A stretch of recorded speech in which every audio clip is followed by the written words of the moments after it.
Hello बच्चों, क्या हाल चाल। मस्त एकदम।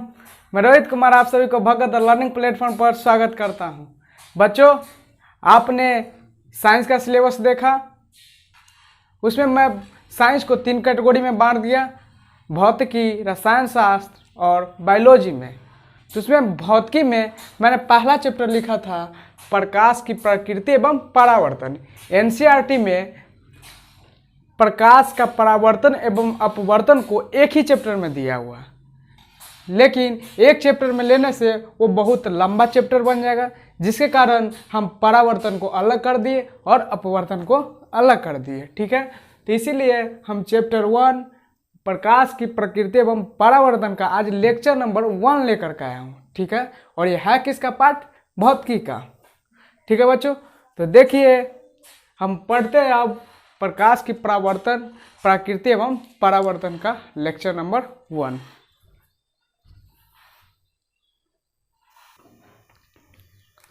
तो आपने देखा चैप्टर का नाम है प्रकाश की प्रकृति एवं परावर्तन। तो प्रकाश की प्रकृति के बारे में यानी कि प्रकाश के नेचर को जानना। ठीक है, तो इसलिए हम सबसे पहले जानेंगे कि प्रकाश कहते किसे हैं। प्रकाश है तो किस चिड़िया का नाम है। ठीक है, तो देखिए प्रकाश यानी लाइट, इस सब का इंग्लिश मीनिंग जरूर याद रखिएगा, क्योंकि आगे चल करके ये हिंदी सब कुछ नहीं यूज होने वाला है। हिंदी मीडियम से भी पढ़िएगा तो इंग्लिश टर्म ही आएंगे, खाली होता है, होती है, ये सब हिंदी में रहेगा। ठीक है, उसके बाद जितना भी टर्म है सब इंग्लिश में पढ़ना है। इसलिए साइंस पढ़ते हैं तो प्रत्येक टर्म का इंग्लिश मीनिंग जानिएगा। ठीक है, जो आवश्यकता रहेगा उसका हम खुद ही इंग्लिश मीनिंग लिख देते हैं। तो लाइट किसे कहते हैं? तो ये क्या है? प्रकाश एक विद्युत चुंबक के तरंग है। क्या है? विद्युत चुंबक के तरंग है, यानी उसको इंग्लिश में कहते हैं इलेक्ट्रोमैग्नेटिक वेव। इलेक्ट्रोमैग्नेटिक वेव क्या है? एक विद्युत चुंबक के तरंग है जो हमें किसी वस्तु को देखने में मदद करता है। ठीक है, यानी प्रकाश क्या है? प्रकाश एक विद्युत चुंबक के तरंग है, यानी इलेक्ट्रोमैग्नेटिक वेव है जो हमें किसी वस्तु को देखने में मदद करता है। ठीक है, अब विद्युत चुंबक के तरंग क्या है? तो ये आपको हायर क्लास में यानी कि जब इंटर कीजिएगा तो वहाँ पे 12th में पढ़ना है। रे ऑप्टिक्स एक बहुत बड़ा चैप्टर है। ठीक है, ऑप्टिक्स उसमें 2, एक रे ऑप्टिक्स और वेव ऑप्टिक्स पढ़ना है, और इलेक्ट्रोमैग्नेटिक वेव वहीं पे पढ़िएगा। ठीक है, तो देखिए वो क्या करता है। प्रकाश का काम इतना ही है कि हम किसी वस्तु को देखते हैं। ठीक है, उसमें वो हेल्प करता है। तो क्या है, फिर या दूसरा रूप में हम परिभाषित कर सकते हैं, प्रकाश एक विशेष प्रकार की ऊर्जा है। प्रकाश क्या है? एक विशेष प्रकार की ऊर्जा है। ठीक है, जो दृष्टि की अनुभूति में सहायक होता है। तो दृष्टि की अनुभूति में सहायक होने का अर्थ है कि जिसकी सहायता से हमारी आँख को कोई वस्तु दिखाई देता है। ठीक है, और तीसरी टर्म में हम कहें तो प्रकाश एक बाह्य भौतिक कारण है। ये भौतिक कारण है। ठीक है ना, भौतिक कारण का मतलब जिसे हम आंखों से देख सकते हैं। ठीक है, तो और ये क्या है? बाह्य भौतिक कारण, यानी बाहर होने वाला। ठीक है ना, तो क्या है? प्रकाश एक बाह्य भौतिक कारण है जिसकी सहायता से हमारी आंखें किस वस्तु को देख सकती है। ठीक है, तो ये था मेरा प्रकाश का परिभाषा। तीन प्रकार से हम इसे परिभाषित किए हैं। ठीक है, तो 3 ही टर्म को जानिएगा, लेकिन लिखना कहीं रहेगा तो कोई एक टर्म एक रूप में लिख दीजिएगा। ठीक है, परिभाषा। अब देखिए क्या है कि निर्वात या शून्य या हवा में प्रकाश का वेग कितना होता है? 3 × 10⁸ मीटर पर सेकेंड।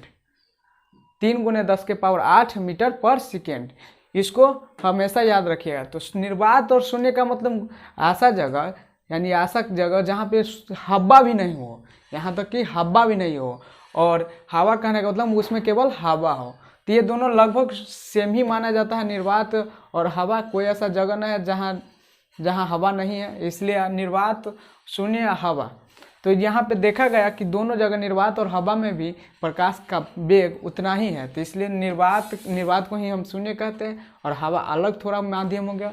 तो हवा में प्रकाश का वेग 3 × 10⁸ मीटर पर सेकेंड होता है। अब देखिए 3 × 10⁸ मीटर पर सेकेंड कितना बड़ा क्वांटिटी है। इसका अर्थ हो गया 3,00,000 यानी 3 10 के पावर 8 यानी 1 2 3 4 5 6 7 8 इतना मीटर पर सेकेंड। ठीक है, अगर हम किलोमीटर में बदले तो 3 जीरो को काट देंगे तो कितना होगा 3,00,000। कितना हो जाएगा 3,00,000 किलोमीटर पर सेकेंड, यानी 1 किलोमीटर 1 सेकेंड में 3,00,000 किलोमीटर दूरी तय करता है। ठीक है, देख रहा है कितना स्पीड से चलता है, मात्र 1 सेकेंड। 1 सेकेंड का अर्थ है कि पलक भी नहीं झपकना। ठीक है, उतना देर में ये 3,00,000 किलोमीटर को तय कर जाता है। ठीक है, तो देखिए कितना बड़ा वेग है। अब हम फील लेते हैं कि बार बार सभी टर्म में है कि ये हमको वस्तु को देखने में मदद करता है। तो कैसे करता है आपने भी अभी तक देखा होगा, लेकिन इस पर कोई अवलोकन नहीं किया है। तो हम बताते हैं कि कैसे प्रकाश हमको देखने में मदद करता है, किसी वस्तु को देखने में मदद करता है। ठीक है, तो मान लीजिए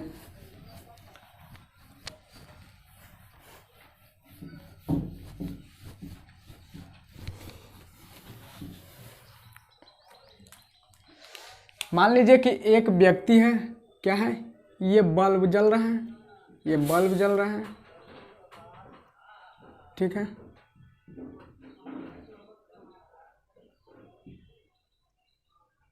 ठीक है, ये क्या है, बल्ब जल रहा है। और ये इस जहाँ पे बल्ब जल रहा है वहाँ पर एक व्यक्ति है, क्या है, एक व्यक्ति है। ठीक है, और आप कहीं दूर ऐसा जगह पर है जहाँ पे क्या है, अंधेरा है। क्या है, अंधेरा कमरा। ये क्या है, अंधेरा कमरा है, और यहाँ पे आप है, क्या है, यहाँ पर आप है। ठीक है, तो क्या किया, ये व्यक्ति कहाँ पे है, रोशनी पे है, यानी बिजली है, इसके आसपास क्या है, रोशनी है, लाइट है। ठीक है, और आप कहाँ पे, एक अंधेरा कमरा में है।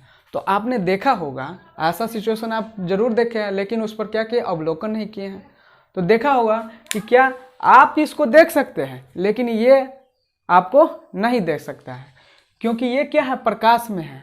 तो हमको देखने में, इस व्यक्ति को देखने में कौन हेल्प किया, प्रकाश हेल्प किया। तो इसलिए प्रकाश क्या करता है, हमको देखने में किसी वस्तु को हेल्प करता है। प्रकाश के बिना हम किसी वस्तु को नहीं देख सकते। और यहाँ पे देखिए आप थे, तो आपको ये नहीं देख सका, क्योंकि आपके पास क्या है, प्रकाश ही नहीं है। तो प्रकाश नहीं है तो ये क्या कर सकता है, देख ही नहीं सकता है। ठीक है, तो इसका यहाँ से होता है, जैसे कि प्रकाश हुआ, तो प्रकाश क्या कहता है, वस्तु पे आता है। सबसे पहले प्रकाश क्या आता है, वस्तु पर आता है। क्या हुआ, ये बल्ब हुआ, ये बल्ब से यहाँ पर प्रकाश आया। क्या हुआ, बल्ब से प्रकाश आया, और प्रकाश आने के बाद रिफ्लेक्ट करता है, यानी परावर्तित होता है, और परावर्तित होने के बाद आपके आँख पे आया। क्या हुआ, लाइट है, लाइट इस आदमी पे पड़ा। ठीक है, फिर उसके बाद रिफ्लेक्ट होकर के आपके आँख पर आया, और आपके आँख पर कॉर्निया के अंदर एक रेटिना होता है, उस पर इसका प्रतिबिंब बनता है, और प्रतिबिंब बनने के कारण ये आदमी आपको दिखाई दिया। ठीक है, तो ये था कि कैसे हम किसी चीज़ को देखते हैं, और प्रकाश कैसे हमको देखने में मदद करता है, इसका महसूस कराया है, यानी फील दिलवाया है। महसूस करके देखिए, सही बात है ना। तब देख लिए ना, इसीलिए कहा कि बाह्य भौतिक कारण है, यानी इस भौतिक कारण को हम देख सकते हैं। ठीक है, इसे इस कारण को हम देख सकते हैं, महसूस कर सकते हैं, इसलिए बाह्य भौतिक कारण है। ठीक है, तो आपने देखा ना कैसे क्या होता है, कोई भी लाइट जिस वस्तु को हम देखते हैं उस पर पड़ता है, उसके बाद उसका परावर्तन होता है, और परावर्तन करके हमारे आँख पर आता है, और हमारे आँख के अंदर कॉर्निया में रेटिना होता है, उस रेटिना पर इसका प्रतिबिंब बनता है, और उसके बाद वो वस्तु हमको दिखाई देता है। ठीक है, तो फिर हम अब आगे चलते हैं। जैसे अब देखिए, किरण क्या है, किरण को इंग्लिश में रे कहते हैं, RAY। तो किरण किसे कहते हैं, किसी दिशा में प्रकाश के सरल रेखीय गमन पथ को क्या कहता है, किरण कहते हैं। प्रकाश के किसी दिशा में सरल रेखीय गमन पथ को हम किरण कहते हैं। जैसे देखिए ये सन है, तो सन से क्या सूर्य है, सूर्य से चारों तरफ क्या हुआ, किरण निकल रहा है। जैसे मान लीजिए कि हम इस किरण को ले लिए कि किस किरण को, इस किरण को ले लिए, तो ये क्या हुआ, ऐसा ही ना आ रहा है, यहाँ से ऐसे नीचे की तरफ आ रहा है। इसको ले लिए तो ये ऐसे आ रहा है, तो ये क्या है, किसी दिशा में, यानी इस दिशा में आ रहा है, तो इसी दिशा में सरल रेखा है। ये क्या है, सरल रेखा है। तो सरल रेखीय गमन पथ को, ये इसका प्रकाश के यानी कि जाने का ये रास्ता है, तो उसी रास्ता को हम क्या कहते हैं, किरण कहते हैं। तो यहाँ पे आपने एक चीज़ देखा होगा कि क्या है कि यहाँ पे ये इधर नहीं जा सकता है, ये जो पॉइंट है यहाँ से जब हुआ तो ये इधर नहीं जा सकता है, लेकिन यहाँ इधर बढ़ सकता है। यानी ये क्या है, इसका अंत बिंदु है, इससे उधर नहीं बढ़ सकता है। इस यहीं से मैथ के जो ज्यामिति में गया किरण शब्द, तो यहीं से गया है। तो इसलिए किरण का क्या होता है, किरण का एक अंत बिंदु होता है और एक अनंत बिंदु होता है, उसको जितना मर्जी उतना हम फैला सकते हैं। ठीक है, तो यह था मेरा किरण। उसके बाद एक टर्म आता है किरणमाला या प्रकाशपुंज। किरणमाला या प्रकाशपुंज। तब किरणमाला या प्रकाशपुंज किसे कहते हैं, तो ये क्या होता है, बीम ऑफ लाइट। क्या है, यह बीम ऑफ लाइट इंग्लिश में बोलते हैं। तो नाम ही में छुपा हुआ है, क्या है, किरणमाला, यानी किरण का माला। तो माला का मतलब होता है क्या, समूह, यानी कि जैसे कहते हैं फूल माला, तो फूल का मतलब, माला का मतलब क्या, फूलों का माला, यानी फूलों का समूह। तो क्या है, नाम ही में रखा हुआ है किरण माला, यानी किरणों का समूह। तो कहते किसको है, किसी निश्चित दिशा में, यानी कोई खास दिशा लेना है, कोई खास दिशा में किरणों के समूह को किरणमाला कहते हैं या प्रकाशपुंज कहते हैं। ठीक है, यानी किसी खास दिशा में किरणों का तो समूह लेना है, लेकिन किसी खास दिशा में, जैसे हम इधर की तरफ ले रहे हैं तो हमको प्रत्येक किरण इधर की तरफ ही दिखाई दे। अगर हम नीचे की तरफ ले रहे हैं तो किसी खास दिशा में, यानी कि इधर ही सभी किरण दिखाई दे। इधर की तरफ हम ले रहे हैं तो सभी किरण इधर ही दिखाई दे। तो क्या होगा, देखिए तीन तरह के पॉसिबिलिटी बनते हैं किरणों के समूह को।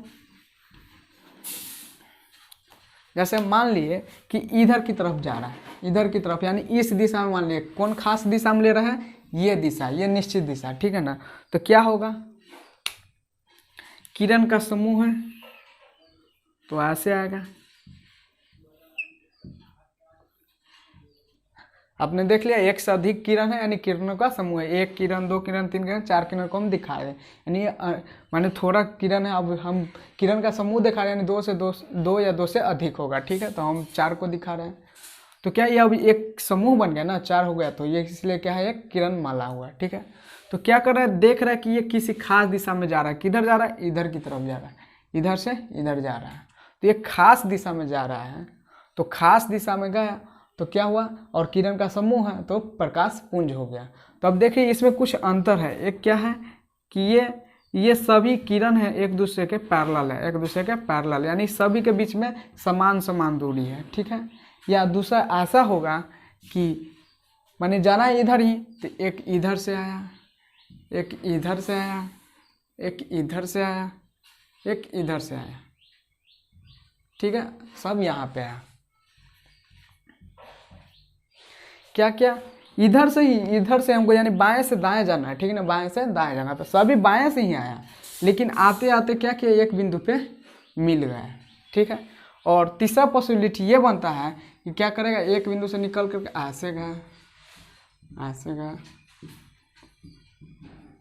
ठीक है, क्या क्या, पहले एक बिंदु था, यानी कि जैसे सूर्य हुआ, सूर्य से जैसे हम बल्ब जला दे और बल्ब जला करके, बल्ब तर क्या है, एक पॉइंट है, और बल्ब को जलाते तो किरण होता है, क्या होता है, चारों तरफ फैल जाता है। तो हम किसी एक दिशा के, किसी एक निश्चित दिशा मान लेंगे, उसके जो समूह को ले लेंगे तो ऐसा ही ना दिखाई देगा, ऐसा दिखाई देगा। ठीक है, तो हमने देखा क्या कि प्रकाश पुंज तीन प्रकार के हो सकते हैं, कैसा, एक ऐसा और एक ऐसा और एक ऐसा, इसीलिए प्रकाश पुंज तीन प्रकार के होते हैं। ठीक है, प्रकाश पुंज तीन प्रकार के होते हैं। तो क्या हुआ, प्रकाश पुंज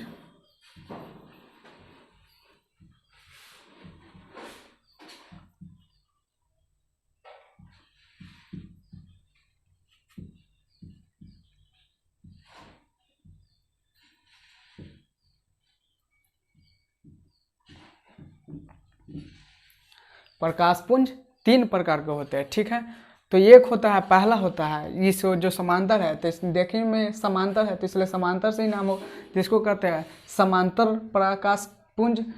इसको कहते हैं ये क्या हो रहा है, एक बिंदु पर आकर के अभिसारी हो रहा है, यानी एक बिंदु पर आकर के मिल रहा है, ठीक है ना। तो ये क्या हो रहा है, अभिसारित हो रहा है, तो इसको अपसृत अभिश्रित सॉरी संश्रित या अभिसारी क्या कहते हैं, संश्रित या अभिसारी कहते हैं।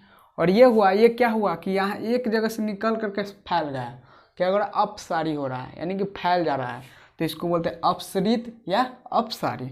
अब इसको नोट कीजिए, देखिए दिखाते हैं तीनों टर्म को अलग अलग।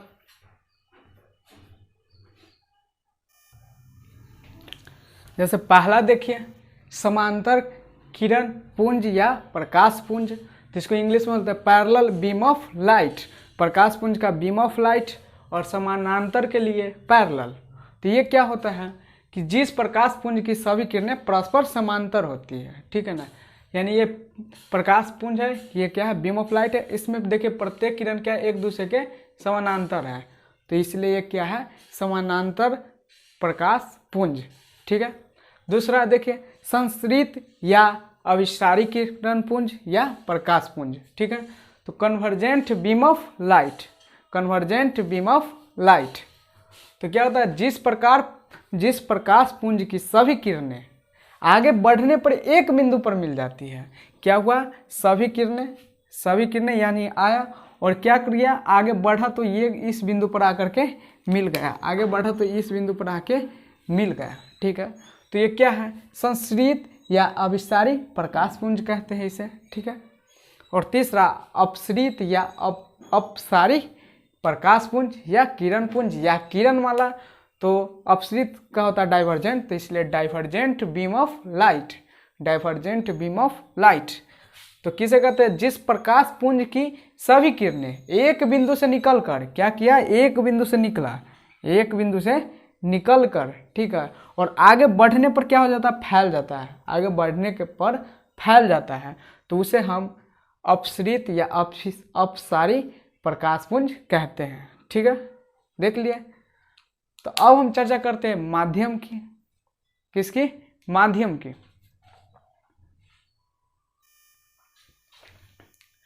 प्रकाशीय माध्यम किसे कहते हैं, तो प्रकाशीय माध्यम को इंग्लिश में ऑप्टिकल मीडियम कहते हैं। क्या कहते हैं, ऑप्टिकल मीडियम। तो ये क्या है कि वह एक क्षेत्र, जैसे हमने देखा कि क्या हुआ कि लाइट आता है, लाइट उसके बाद क्या आता है, वस्तु पे पड़ता है, वस्तु के बाद क्या आता है, हमारे आंख पर आता है, तो आता है उसके बीच में कुछ क्षेत्र वो तय करके ना आता है, क्या क्या, जैसे कि अभी लाइट है तो लाइट मेरे पे आ रहा है और हमसे आपके आंख पे जा रहा है, तो हमारे और आपके बीच में कुछ गैप है ना, क्षेत्र है, तो उस क्षेत्र को ही हम प्रकाशीय माध्यम कहते हैं। तो क्या है कि वह क्षेत्र जिससे होकर प्रकाश वस्तु से परावर्तित होकर के हमारे आँख पर पड़ती है, उसे प्रकाशीय माध्यम कहते हैं, ठीक है ना, उसे प्रकाशीय माध्यम कहते हैं। जैसे देख लीजिए कांच, पानी, हवा आदि, ठीक है। जैसे हम बोर्ड को देख रहे हैं तो हमारे और बोर्ड के बीच में क्या है, हवा है, तो ये क्या है, हवा एक माध्यम है, ठीक है। आप जैसे देख रहे हैं वीडियो को, तो आपके बीच में क्या स्क्रीन है, तो वहाँ पे क्या है, कांच, क्या है, माध्यम है। कांच के बाद फिर क्या है, हवा है, वो भी माध्यम है, ठीक है। तो ऐसा ही है। तो ये देखिए वैसे माध्यम दो प्रकार का होता है, समांगी विसमांगी, तो उस सबसे उतना चर्चा नहीं, डायरेक्ट हमको टर्म सबको जानना है जिसका यूज पढ़ने वाला, ठीक है ना। अब है आगे पढ़ेंगे तो डायरेक्ट यूज हो जाएगा कि पारदर्शी माध्यम, तो हमको समझ जाना पड़ेगा कि पारदर्शी माध्यम कहने का अर्थ क्या है, ठीक है। तो इसलिए ये सब टर्म जानना जरूरी है पढ़ने से पहले। तो पारदर्शी माध्यम, तो इसको इंग्लिश में कहते हैं ट्रांसपेरेंट मीडियम, ट्रांसपेरेंट मीडियम। तो ये क्या होता है, जिससे कर या जैसे माध्यम हुआ तो ये क्या होगा कि प्रकाश होगा तो आसानी से चला जाएगा। दूसरा क्या होगा कि जाएगा कुछ रुक जाएगा, यानी कि उतना अच्छा से हमको दिखेगा नहीं। या तीसरा क्या होगा कि जाएगा ही नहीं, ठीक है, प्रकाश जाएगा ही नहीं। तो प्रकाश जाएगा ही नहीं तो हमको दिखाई नहीं देगा, जब तक वो परावर्तित होकर के हमारे आँख पे नहीं पड़ेगा तब तो नहीं ना देख सकते। तो वही, तो इसलिए तीन मीडियम है। तो पारदर्शी मीडियम, तो पारदर्शी कहने को ट्रांसपेरेंट मीडियम, यानी जिससे प्रकाश आसानी से आर पार चला जाए, ठीक है ना, जिससे होकर के प्रकाश आसानी से आर पार चला जाता है, उसे हम पारदर्शी माध्यम कहते हैं, ठीक है। तो जैसे देखिए एग्जाम्पल ये हवा पानी, अभी हवा पानी जैसे हम लोग हमारे और बोर्ड के बीच में क्या है, हवा है, तो हम इससे आसानी से देख रहे हैं ना। तो ये क्या है, हवा पानी कांच इत्यादि, ठीक है, ये क्या है, पारदर्शी माध्यम है। अब आता है ये दूसरा अल्प पारदर्शी या परभाषक, अल्प पारदर्शी या परभाषक। तो क्या होता है, ट्रांसलूसेंट मीडियम, ट्रांसलूसेंट मीडियम, ठीक है। तो ये क्या होता है, जिससे होकर प्रकाश आंशिक रूप से आर पार जाता है, यानी कि पूर्णतः नहीं जाता, आंशिक रूप से, यानी कुछ भाग जाएगा कुछ भाग नहीं जाएगा, ठीक है। तो जैसे देखिए तेल लगा हुआ कागज, जैसे हम किसी कागज पर तेल लगा देते हैं तो उसके होकर के हम देखते हैं उसके पीछे वाला हल्का हल्का दिखाता है, यानी कि उतना क्लियर नहीं दिखाता, हल्का मलझौलापन दिखाता है, ठीक है ना, यानी एकदम क्लियर नहीं दिखाता है। इसका अर्थ है कि कुछ ही भाग प्रकाश का गए और कुछ भाग नहीं गए, तो वो क्या है, प्रभाषक माध्यम है। तो क्या, तेल लगा कागज, घिसा हुआ कांच, ठीक है, तो ये सब क्या है, प्रभाषक माध्यम का उदाहरण है। तीसरा देखिए पारदर्शी माध्यम, अपारदर्शी माध्यम, पारदर्शी तो बता दें, अपारदर्शी माध्यम यानी ओपेक्यू मीडियम, ओपेक्यू मीडियम, तो जिससे होकर प्रकाश आर पार नहीं जा सकता है, यानी ऐसा माध्यम जिससे होकर प्रकाश आर पार नहीं जा सकता है, ठीक है। तो उसी को हम कहते हैं ओपेक्यू मीडियम या अपारदर्शी माध्यम। तो क्या, लकड़ी, दीवार, किताब, पत्थर आदि, जैसे देखिए ये दीवार है, ये क्या है, दीवार है, अब इसके उस बगल क्या है सो हम नहीं ना देख सकते हैं, तो इसलिए ये क्या है, अपारदर्शी माध्यम, ठीक है। हम यहाँ पे खड़ा हो गए तो हमारे पीछे क्या लिखा हुआ है आपको दिखाई दे रहा, नहीं ना दिखा रहा, तो हम क्या हो गए आपके लिए, अपारदर्शी माध्यम, ठीक है। जैसे अब ये है, इससे इसको ढक दिए तो मार्कर के पीछे क्या लिखा हुआ है नहीं ना दिखाई दे रहा, तो ये क्या हुआ, अपारदर्शी माध्यम है, ठीक है। तो यहाँ एक ध्यान देने योग्य बात है कि जैसे ये पानी लिख दिए तो पानी हर समय पारदर्शी माध्यम नहीं रहेगा, ये उसकी मोटाई पे यानी मीडियम की मोटाई पे डिपेंड करता है। तो केवल हवा या शून्य निर्वात, ठीक है ना, हवा और निर्वात को छोड़ करके जितना भी माध्यम है वो सभी अपने मोटाई पर डिपेंड करता है, ठीक है। तो देखिए अब लिखते हैं नोट में,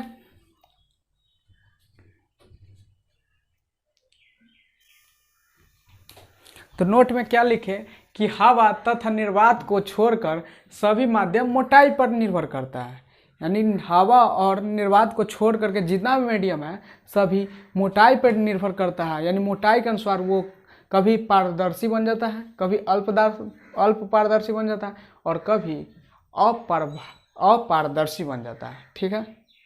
तो देखिए जैसे हम एग्जाम्पल ले लें तो पानी का एग्जाम्पल ले लेते हैं, ठीक है, पानी का एग्जाम्पल। तो देखिए देखते हुइएगा कम पानी है, क्या है, कम पानी, यानी गहराई उसका पानी का ज़्यादा नहीं है और एकदम फ्रेश पानी है, ठीक है। तो उसको जब देखते हुइएगा तो उसके अंदर यानी जैसे बाल्टी उल्टी में पानी रहता है, ठीक है ना, तो बाल्टी के अंदर अगर मान लीजिए कि एक कंकड़ भी गिरा हुआ है तो क्या करते हैं हम आँख से हम देख लेते हैं कि क्या है उसके अंदर कंकड़ है, एकदम अच्छा से देख लेते हैं, उतना छोटा कंकड़ को भी देख लेते हैं, ठीक है ना। तो वो जब तक गहराई में हम अच्छा से देख पाते हैं तब तक वो पानी कौन माध्यम का काम करता है, पारदर्शी माध्यम का, ठीक है, पारदर्शी माध्यम का, यानी कि कम गहरा पानी, कम गहरा पानी क्या होता है, पारदर्शी माध्यम।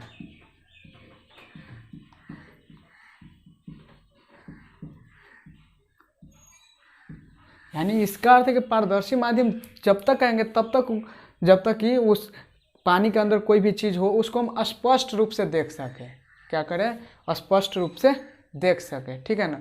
तो कम गहरा पानी तो अपना वो गहराई है तो आप बता नहीं सकते कि 10 सेंटीमीटर या 10 इतना माने गहरा पानी रहेगा तब तक ये पारदर्शी माध्यम होगा, ये हम बता नहीं सकते। यानी वो देख करके इमेजिन करेंगे, देखेंगे, कल्पना करेंगे, कल्पना करने के बाद देखेंगे जितना हाइट हम पानी का बढ़ा रहे हैं तब तक जब तक फ्रेश पिक्चर दिखाई दे रहा है तब तक हम समझेंगे वो पानी क्या है, पारदर्शी माध्यम का काम कर रहा है।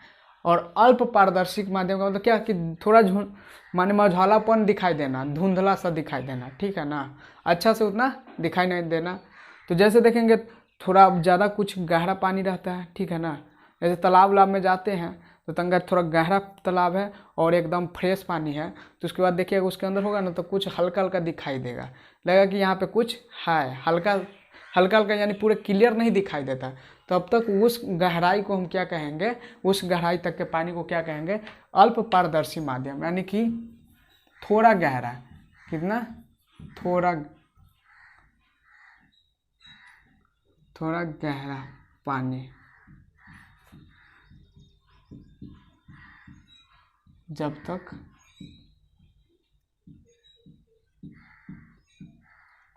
उसके अंदर का वस्तु मझौलापन दिखाई देता है,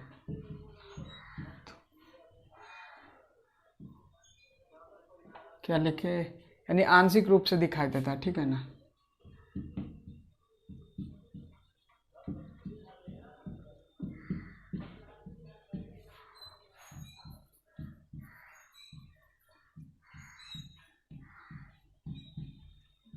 तब उस माध्यम को हम क्या मानेंगे, अल्प पारदर्शी, यानी उस समय की जो पानी की गहराई होगा तो वही पानी क्या बन गया, अल्प पारदर्शी माध्यम, अल्प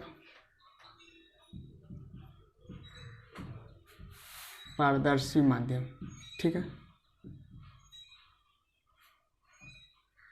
और फिर उससे क्या करेंगे, फिर हम उसके पानी का जो गहराई है उसको बढ़ाते जाएंगे, उसमें और पानी डालते जाएंगे, तो डालते जाएंगे तो कुछ समय तक हल्का हल्का धुंधलापन दिखाएगा, उसके बाद क्या हो जाएगा कि दिखाई ही नहीं देखा, दिखाई देना बंद कर दिया। तो जहाँ पे दिखाई देना बंद कर दिया तो उस मोटाई से अब कितना भी बढ़ाएंगे तो नहीं दिखाई देगा, तो क्या हो जाएगा, अपारदर्शी माध्यम, ठीक है। तो बहुत गहरा, बहुत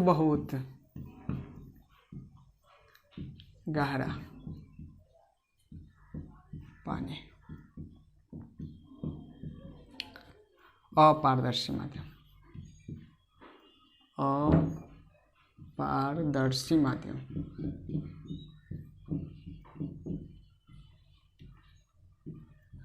ठीक है बच्चों, तो आज हमने समझा कि प्रकाश किसे कहते हैं, किरण किसे कहते हैं, प्रकाश पुंज किसे कहते हैं, प्रकाश पुंज कितने प्रकार के होते हैं, तीनों प्रकार को समझा और माध्यम को देखा।